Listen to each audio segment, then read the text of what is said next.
Bem-vindos ao segundo episódio da Casa da Luz. Vamos estar à conversa com o Presidente do Conselho de Administração da Empresa de Eletricidade da Madeira, Engenheiro Francisco Taboada, neste segundo episódio no Centro de Despachos e Telecomando.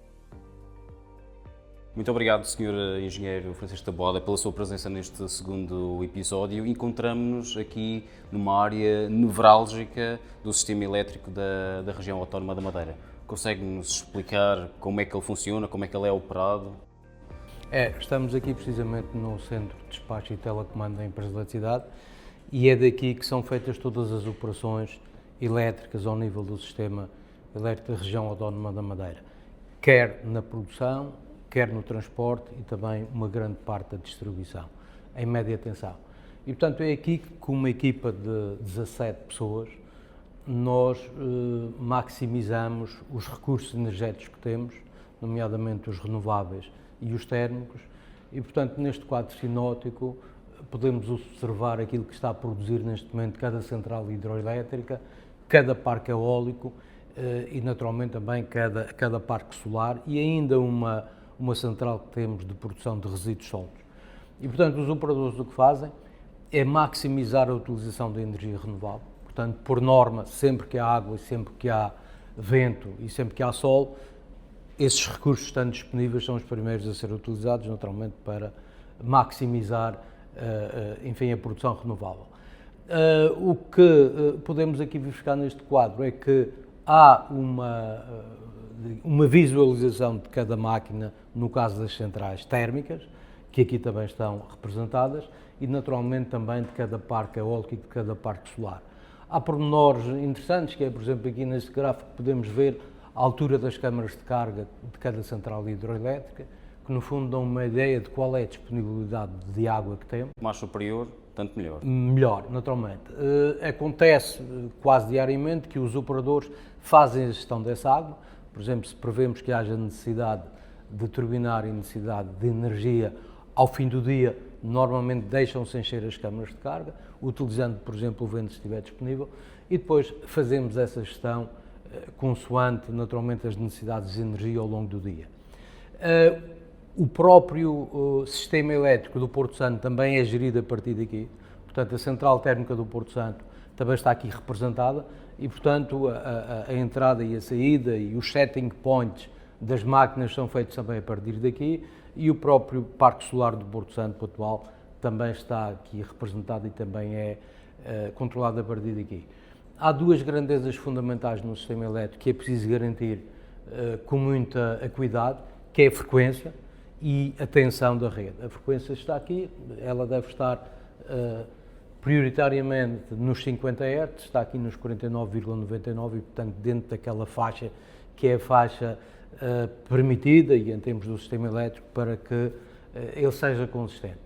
Nós, neste momento, estamos aqui com uma produção da volta de mais de 60% de energia renovável e, portanto, contando com as várias fontes de energia e à volta de perto de 40% de energia térmica.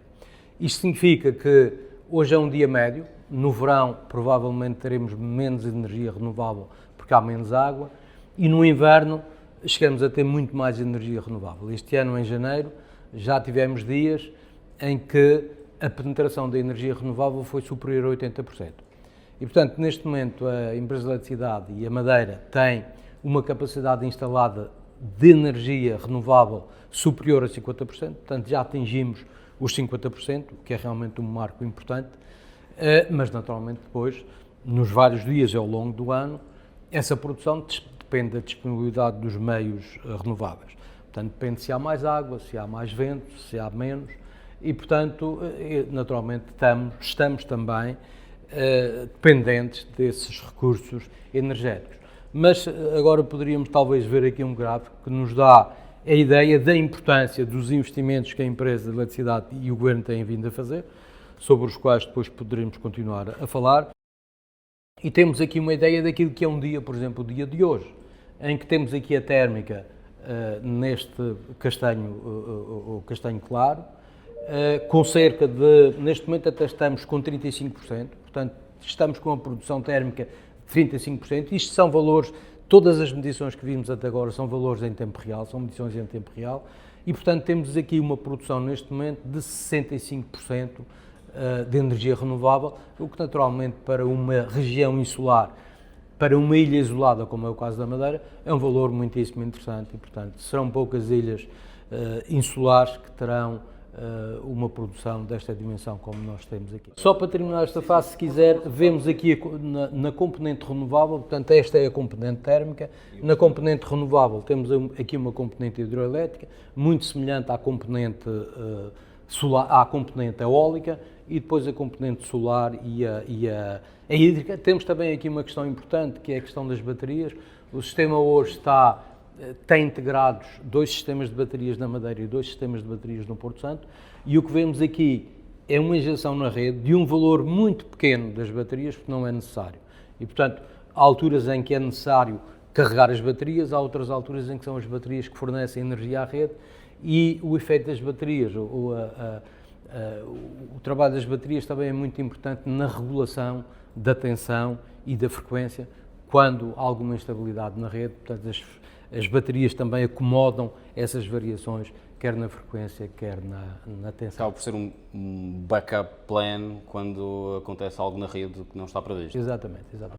Aqui deste lado também podemos ver uma coisa, isto é o diagrama de cargas diário, e portanto, que é um diagrama normalmente típico com este formato, em que vemos também aqui, digamos, a produção das várias componentes. Vemos aqui ao longo do dia a hídrica, por exemplo, que sobe e desce consoante a necessidade que os operadores vão identificando, e digamos que as outras produções também. Aqui a solar normalmente durante o dia vai produzindo, conforme passa mais ou menos quantidade de nuvens, mas à noite naturalmente a produção solar é zero e está aqui também representada. No diagrama de cima vemos a estrutura da rede de transporte e da rede de alta distribuição, e portanto temos aqui as várias subestações interligadas com as linhas aéreas, com os cabos subterrâneos, que são também controladas pelos operadores, e portanto quando é preciso abrir ou fechar uma linha nas subestações, esses equipamentos também são automaticamente operados por aqui. Aqui na Central Térmica da Vitória sabemos tudo o que está a acontecer. Sim. Sabemos tudo o que está a acontecer na rede, exceto na baixa tensão e em alguns postos de transformação, mas que estão agora também a ser automatizados. Portanto, nós temos um projeto que é um projeto que se chama Smart Grid, que é um projeto também financiado pelo PRR, e estamos precisamente a automatizar os postos de transformação, que depois terão também um sistema de telecomando e gestão parecido com este.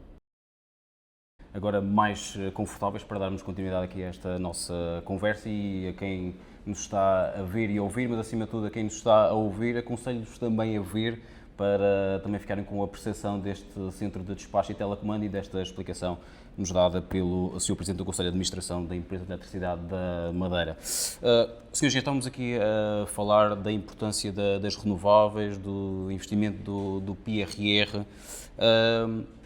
O PRR acabou por disponibilizar uma energia renovável para a região mais acessível.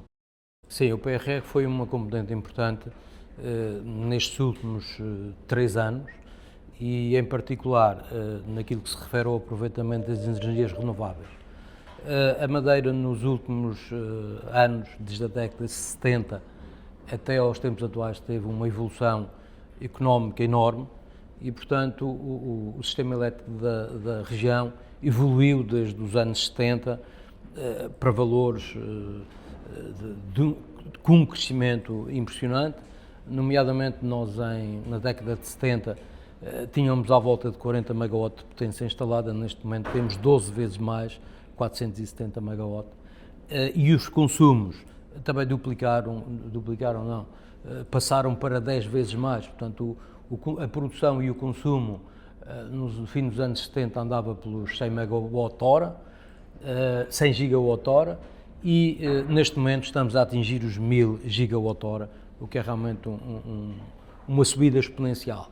Naturalmente que nos anos 90 e nos anos 2000, com o crescimento destes, houve necessidade de construir centrais térmicas, e nessa altura foram concluídas 2 centrais, que ainda hoje fazem parte do diagrama de base, e portanto as tecnologias renováveis não estavam tão desenvolvidas como estão hoje. A título de exemplo, podemos referir que, por exemplo, o Porto Santo foi o primeiro local do país onde foram instalados aerogeradores. Os primeiros aerogeradores do país foram instalados em 1988 no Porto Santo, num parque eólico que foi inaugurado pelo então Presidente da República, Dr. Mário Soares, e nessa altura os geradores tinham 30 kW de potência.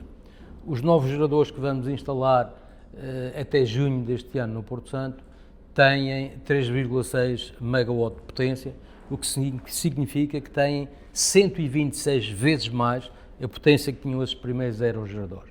E, portanto, para lhe dar uma ideia de que realmente houve uma evolução enorme e muito grande na área das renováveis, e a Madeira soube aproveitar isso porque, a partir de 2015, nos últimos 10 anos, o Governo Regional, que, como se sabe, tutela a empresa de eletricidade, deu diretrizes à empresa para que todos os investimentos fossem na área da energia renovável e, naturalmente, também dando cumprimento àquilo que foi o Acordo de 2015 de Paris. Nesse sentido, nós temos vindo a aproveitar da melhor forma possível os recursos que temos, nomeadamente através do PRR, e todos os investimentos, sem exceção, nestes últimos 10 anos têm sido feitos em renováveis.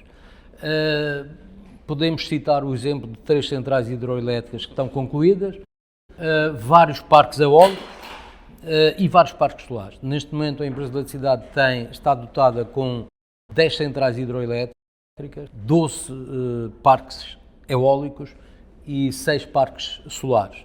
E, portanto, isso permite-nos ter aquilo que vimos há pouco, que é uma produção de energia, em muitos dias do ano, nomeadamente hoje, de 65% de energia renovável. Há aqui um facto também importante que vale a pena registrar, é que o Porto Santo hoje vai ter, hoje, ou mais concretamente este ano, a partir de meados deste ano, vai ter capacidade para produzir e para se alimentar durante muitos dias do ano apenas com energia renovável.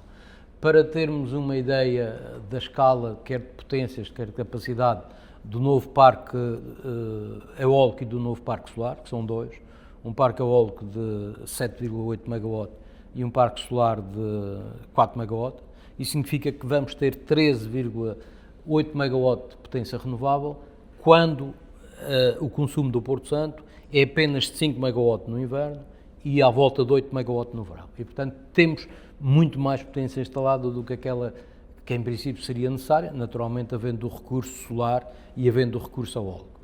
Além disso, temos 2 baterias de potência instaladas com uma potência total de cerca de 20 MW, o que nos vai permitir, fazendo a gestão entre esses 3 sistemas, vai nos permitir alimentar a ilha durante muitos dias do ano só com energia renovável. E há aqui um número que também vale a pena ser referido, que é este. Atualmente o Porto Santo está até muito atrás do que está a Madeira naquilo que se refere à energia renovável, porque entretanto os aerogeradores antigos já produzem muito pouco, mas nós neste momento temos uma produção anual de energia de 12% e a partir de meados deste ano passaremos a ter uma produção de energia anual à volta de 70%. E, portanto, não teremos isso no primeiro ano, só vamos ter metade do ano para produzir energia renovável, mas seguramente no próximo ano 60% ou 70% da energia que vai ser produzida e fornecida aos consumidores no Porto Santo vai ser toda através de energia renovável. Falava-se no primeiro episódio que aconteceu no Museu da Eletricidade, à Casa da Luz, que já se conseguia desligar a central térmica por cerca de 200 dias. Muito em breve, pelos números que também nos está a dizer, podemos afirmar que muito em breve o Porto Santo terá essa central desligada durante 365 dias, porque teremos o fornecimento das renováveis e também com os investimentos das baterias. Sim, o nosso objetivo é esse. O objetivo é chegar sempre aos 100%, mas isso nunca será possível. Há de haver sempre dias em que não há vento ou que não há sol. Embora no Porto Santo, no local que nós escolhemos para colocar os aerogeradores, que é na Costa Norte, há quase sempre vento, e bom vento, porque é importante que o vento também seja constante. E, portanto, o nosso objetivo não é ficar pelos 70%, é, como disse bem, ser mais ambicioso. As baterias ajudam muito nisso. Nós, por exemplo, hoje já fizemos essa experiência, o Porto Santo já esteve por 2 outras vezes a ser alimentado só pelas baterias, com tudo desligado, e as baterias que estão no Porto Santo são suficientes para ter o Porto Santo alimentado só com o sistema de baterias durante 4 horas.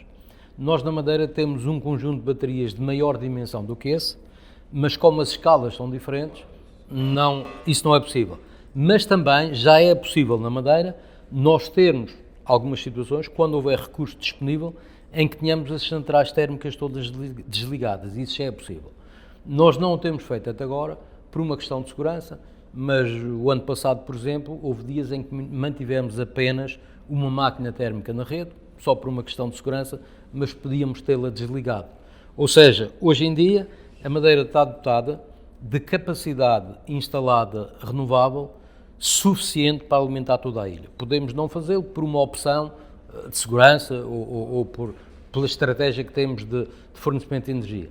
Vale a pena também dizer aqui que nós neste momento temos à volta de 223 megawatt de potência térmica instalada e temos outros 223 de potência renovável, o que significa que estamos nos 50% de cada um. Com os novos parques eólicos, 2 parques que vão ser construídos este ano ainda aqui na Madeira, nós passaremos para valores superiores a 230 megawatt renovável e, portanto, passamos a ter mais potência instalada do que renovável, do que potência térmica. Lá está, tudo isto também graças aos investimentos e graças ao PRR. Agora a questão é, sem esta ferramenta financeira, imaginando a não existência do PRR, qual seria a repercussão energética, neste caso da produção de energias renováveis, para os consumidores da Madeira e do Porto Santo? Claramente não seria a mesma. Bom, a empresa de eletricidade tem os seus orçamentos próprios e, só para termos uma ideia, nos próximos 3 anos, que é o próximo período regulatório, que são 4, mas já passou 1, a empresa de eletricidade tem no seu plano de investimentos um valor de cerca de 200 milhões de euros, acima de 200 milhões de euros, porque tem que fazer os investimentos normais, quer tenhamos apoios do PRR ou de outro fundo qualquer ou não. Mas, de qualquer forma, o que podemos dizer é que nos últimos 2 anos a empresa de eletricidade candidatou-se a um pacote inicial de 69 milhões de euros do PRR, que já foi todo executado, nomeadamente nessas centrais hidroelétricas que há pouco falámos. Numa fase posterior, porque houve alguns projetos de outras entidades, por razões várias, não puderam ser executados, nós conseguimos aproveitar mais 63 milhões de euros. Ou seja, no final deste semestre, nós vamos ter executados cerca de 132 milhões de euros de PRR. Ou seja, nestes 2 anos, conseguimos fazer os projetos, alguns dos quais já tínhamos em carteira, e conseguimos executar 132 milhões de euros, o que foi fundamental e fantástico para toda esta evolução que houve no sistema de energia renovável, nomeadamente no hidroelétrico e na parte eólica. Cabe aqui também dizer que há agora um momento em que os privados vão entrar. Eu, quando há pouco disse que nós tínhamos neste momento já 50% de energia renovável, aliás, perto dos 51%, cabe aqui dizer também que o Governo Regional está a lançar agora um concurso público para a instalação de 10 parques fotovoltaicos com potências de 5 MW e, portanto, num total de 50 ou 60 MW, o que vai permitir que a potência instalada no sistema eletroprodutor da Madeira passe desses 50% para 60%, ou seja, no fim deste concurso e estando esses projetos instalados, dentro de 1 ano ou 2, nós teremos a Madeira com 60% de capacidade de produção de energia renovável, portanto muito maior já do que a térmica, que nesse caso ficará com os 40%. E portanto, para lhe dizer que foi importantíssimo este apoio do PRR e naturalmente nós agora vamos aproveitar todos os programas que eventualmente possam aparecer.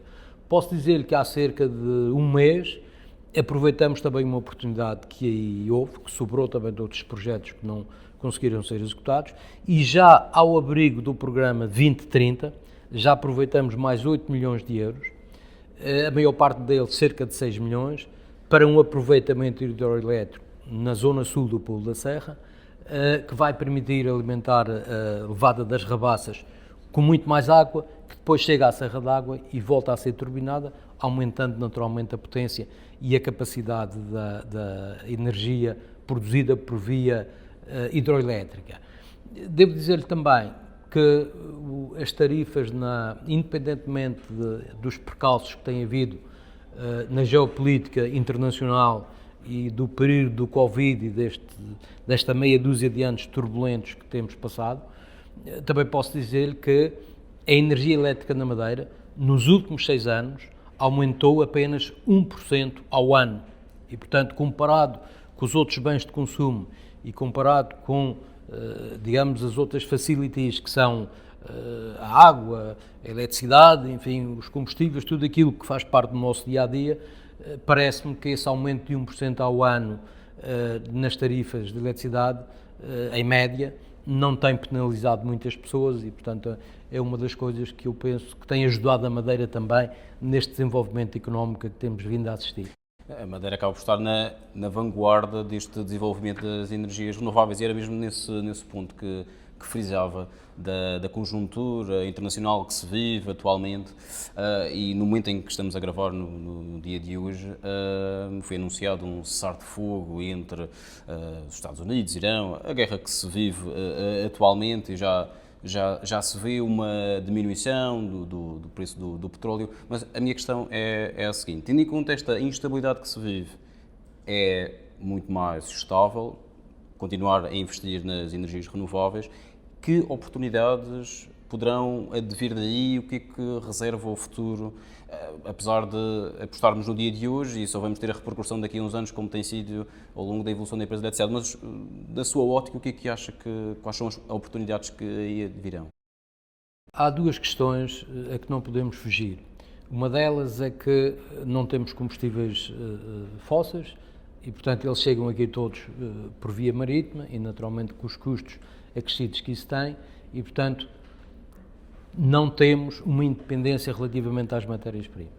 Por outro lado, não temos uma interligação com o continente, como, por exemplo, há no continente português, tem uma ligação à Espanha, e há, por exemplo, nas ilhas, na Sardenha e nas ilhas italianas, na Córsega, têm ligações continentais, a França e a Itália. E, portanto, nós temos que viver com essas limitações. O que nós temos feito e vamos continuar a fazer é diversificar as nossas fontes de produção, nomeadamente as renováveis, e temos-lo feito porque temos produção eólica, produção solar, produção hidroelétrica e produção, inclusive, através do aproveitamento dos resíduos sólidos. A nossa estratégia vai continuar a ser a de aumentar as energias renováveis, sempre que pudermos e sempre tivermos financiamento para isso.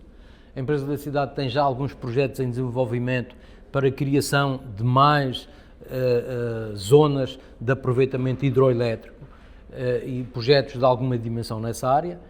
E depois, naturalmente, nós diversificarmos também as próprias fontes de combustíveis fósseis.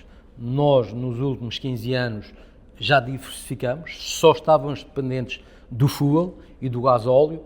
Neste momento temos centrais que trabalham a fuel, centrais que trabalham a gás e centrais que trabalham a gasóleo. E, portanto, se houver um problema qualquer de conjuntura que impeça o transporte ou que impeça a chegada cá de um determinado tipo de combustível, sempre temos a alternativa de outros e, naturalmente, eles, por norma, vêm de espaços geográficos diferentes.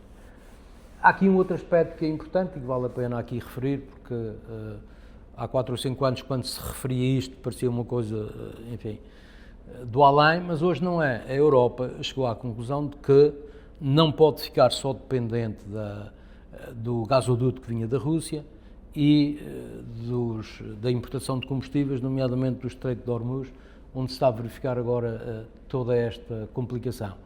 E a Europa voltou a olhar para a energia nuclear e, do meu ponto de vista, bem, eu já disse isso há alguns anos, na altura não ficava bem dizê-lo, mas hoje parece que vai passar a ser normal.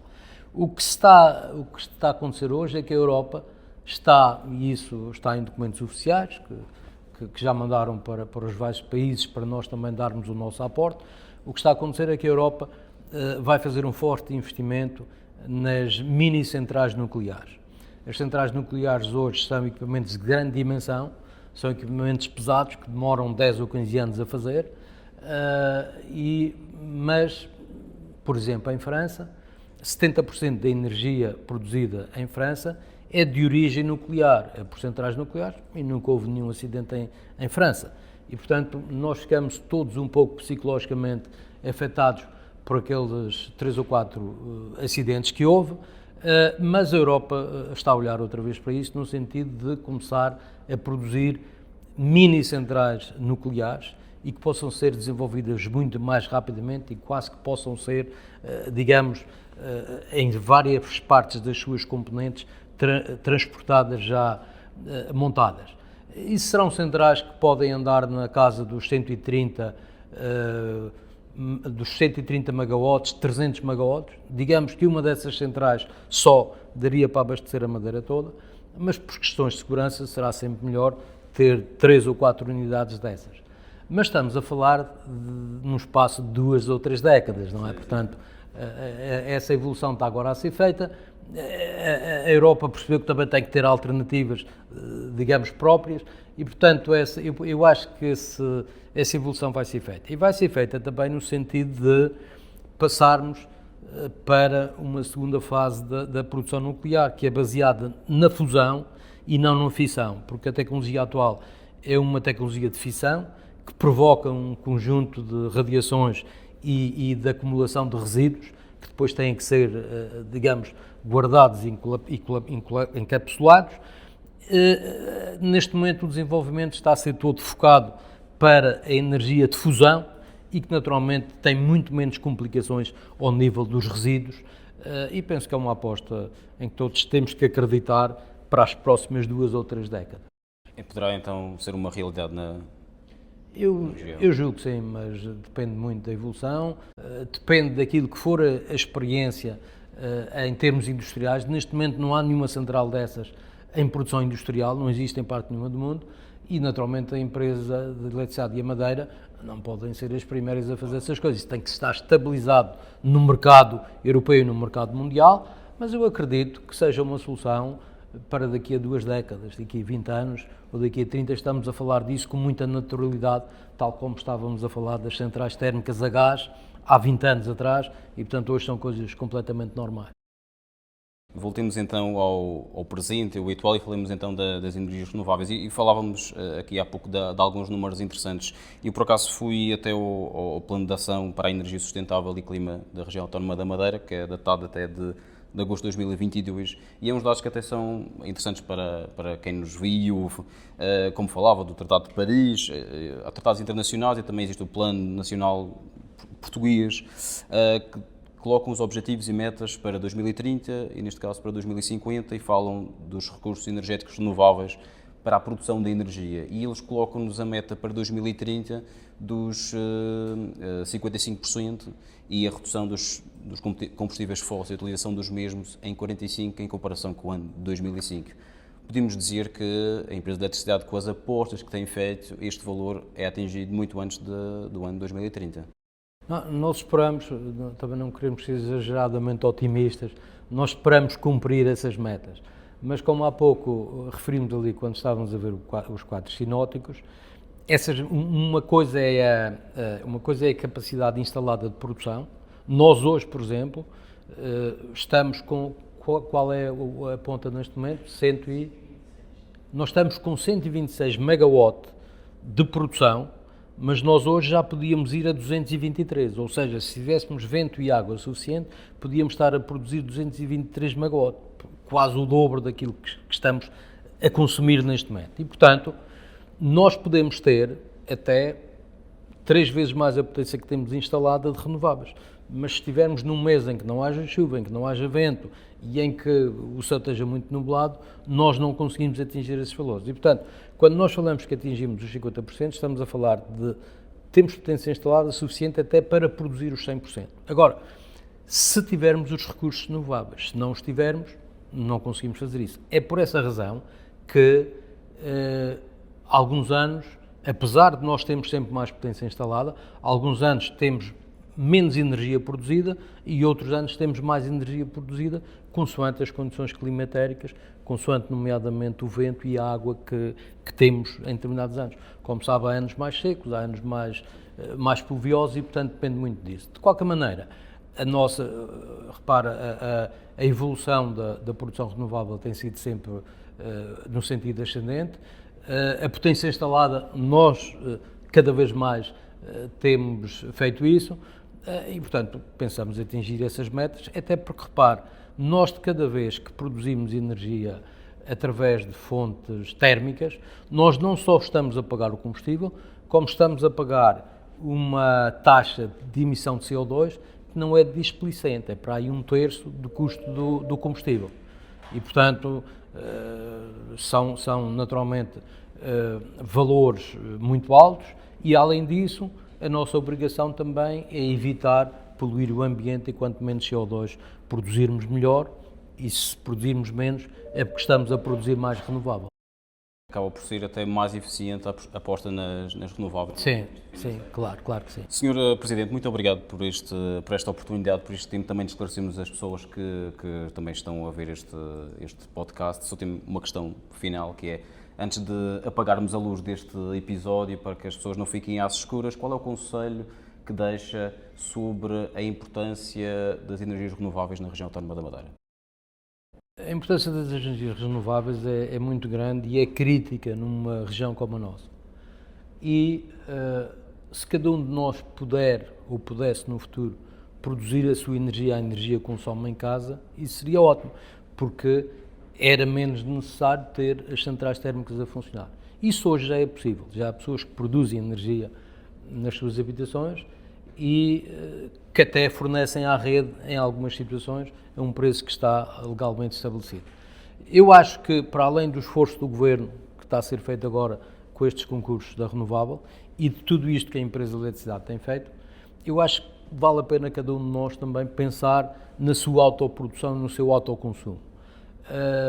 Aquilo que neste momento existe é que a produção para fornecer à rede não é muito apelativa, porque os preços são relativamente baixos, mas aquilo que se poupa quando se está a fornecer para a sua própria habitação é importante. E, portanto, o apelo que deixo é que todos nós demos esse contributo de produzir aquilo que possamos, cada um de nós, porque isso contribui para o ambiente e contribui também para, digamos, a solução energética da empresa de eletricidade e da região autónoma da Madeira no seu conjunto. Só para lhe dar uma ideia da importância disso, nós, se tivermos um dia de sol e se de repente passar um conjunto de nuvens que tapa os pequenos painéis solares que as pessoas têm em casa, nós de repente vemos aqui no telecomando, num despacho, um decréscimo à volta de 20 megawatt. Ou seja, nós por aí conseguimos medir e dizer assim, não, as pessoas o que têm em casa a produzir energia já corresponde a 20 megawatt. Ora, 20 megawatt é um valor muito importante. É um valor equivalente a 2 máquinas térmicas daquelas que temos aqui a funcionar. E, portanto, o equivalente naturalmente aos seus custos, equivalente à poupança do combustível. E, portanto, aquilo que já temos na região de produção, digamos, doméstica, já não é displicente. Se nós pudermos passar isso para o dobro, seria uma coisa muito interessante. Nós, quando estamos a falar desses 20 megawatt, estamos a falar para aí de 15 ou 16% daquilo que é a energia que estamos a consumir hoje. Os tais 126 megawatt, e portanto já é uma questão muito importante e em que vale a pena cada um de nós apostarmos. Muito obrigado, Sr. Engenheiro. Esse conselho também fica dado para quem nos está a ver e a ouvir. Relembro que este podcast produzido pelo JM e pela empresa de eletricidade da Madeira está a ser gravado aqui no cérebro do sistema elétrico da região autónoma da Madeira, na Central Térmica de Vitória, no Centro de Despacho e telecomando. Este podcast ficará disponível no YouTube, no Spotify e nas redes sociais do JM. Será também lançado na edição impressa desse mesmo dia de lançamento. Muito obrigado a todos, fiquem atentos para o próximo episódio.